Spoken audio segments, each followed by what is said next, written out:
Hello students and welcome back to our channel excellent learning point. तो मेरे प्यारे बच्चों, कैसे हो आप सब? आई होप आप सब बहुत ज़्यादा अच्छे होंगे। तो आज की इस वीडियो में हम क्लास 10th का वर्कशीट नंबर 61 डिस्कस करने जा रहे हैं। सबसे पहले तो बच्चों सॉरी कि वर्कशीट काफ़ी लेट हो गई है कुछ प्रॉब्लम्स की वजह से।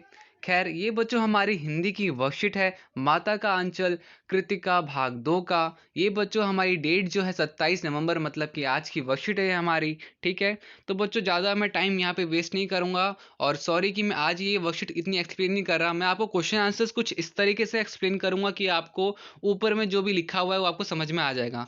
तो ये आपको आज खुद पढ़ना होगा। ठीक है, जितना भी आपको दे रखा है यहाँ से यहाँ तक, ठीक है, ये पूरा का पूरा आप पढ़ लीजिएगा अच्छे से। मैं आपको यहाँ पर आपके सारे क्वेश्चन आंसर्स करवा देता हूँ, जैसे भी क्वेश्चन आंसर्स हैं उसको समझा देता हूँ। ठीक है, ओके, स्टार्ट करते हैं अपने क्वेश्चन आंसर्स। तो जैसा कि बच्चों आपको पहला प्रश्न दे रखा है, माता का आंचल पाठ कहाँ से लिया लिया गया है और उसकी विशेषता क्या है? तो बच्चों देखो, यहाँ पे ऐसी कोई बड़ा सा क्वेश्चन तो दे नहीं रखा है, ये बड़ा सिंपल सा क्वेश्चन है आपका। सबसे पहला उत्तर होगा, माता का आंचल पाठ शिव पूजन सहाय द्वारा लिखित उपन्यास देहाती दुनिया से लिया गया है।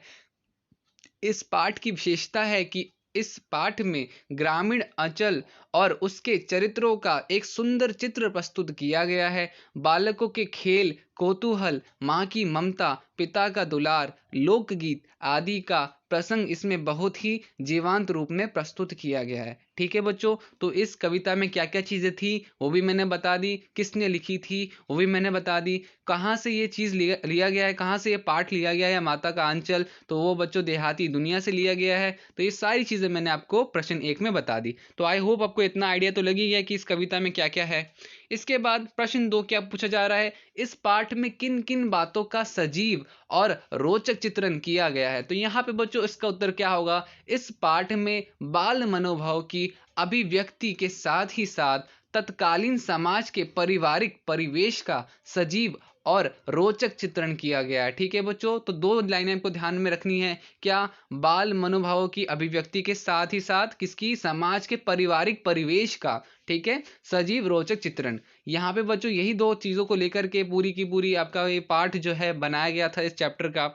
इसके बाद हमारा प्रश्न 3 क्या है? प्रश्न 3 क्या है, माता से केवल दूध पीने तक का नाता था से क्या अभिप्राय है? तो बच्चों यहाँ पे उत्तर क्या होगा, माता से केवल दूध पीने तक का नाता था उस उपयुक्त पंक्ति देहाती दुनिया पाठ से ली गई है, जिसमें लेखक का कहना है कि बच्चे सिर्फ माँ के पास खाना खाने तक ही या दूध पीने तक ही रहते हैं, उसके बाद वह अपना सारा समय अपने पिता के साथ गुजारते हैं। तो ये बच्चों यहाँ पर उस पाठ में ऐसा लिखा गया था कि जो बच्चा होता है, या जब उसे भूख लगती है या जब उसे दूध पीना होता है, तभी उसे अपनी माँ की याद आती है या माँ के साथ रहता है, और उसके बाद वो सारा टाइम पिता के साथ रहता है। ऐसी बात यहाँ पर लिखी हुई थी उस पाठ में। ठीक है, तो ये हो गया बच्चों प्रश्न 3। प्रश्न 4 क्या है हमारा, बालक का सवेरे की क्या दिनचर्या थी? तो बच्चों वो बच्चा जो था सुबह सुबह वो क्या क्या करता था? तो उत्तर होगा, बालक अपने पिता के साथ सुबह उठते और नहा धोकर पूजा कर बैठ जाते थे और अपने ललाट पर भभूत लगाकर बम भोला बनकर, मतलब कि बच्चों भगवान जी जो शिव है वो बनकर घूमते रहते थे। तो वो था, वो बच्चा जो था वो क्या करता था, तो विभूत लगा लेता था और शिव जी का मतलब कि रूप बना के, मतलब कि ऐसे ही जो छोटे बच्चे होते हैं ना कुछ भी कर लेते हैं, तो वो उस तरह से वो भगवान जी का बम भोले शिव भगवान का रूप लेकर के घूमते रहता था। ठीक है, तो बच्चों प्रश्न 5 क्या है आपका, अपने बचपन के किसी मज़ेदार घटना को लिखिए। तो बच्चों यहाँ पर आप कुछ भी लिख सकते हो, जैसे जो भी आपके लिए बचपन में आपका अच्छा हुआ होगा। तो बचपन में मुझे मार्बल कंचे इकट्ठा करने का बहुत शौक था, पर खरीदने के लिए पैसे नहीं होते थे।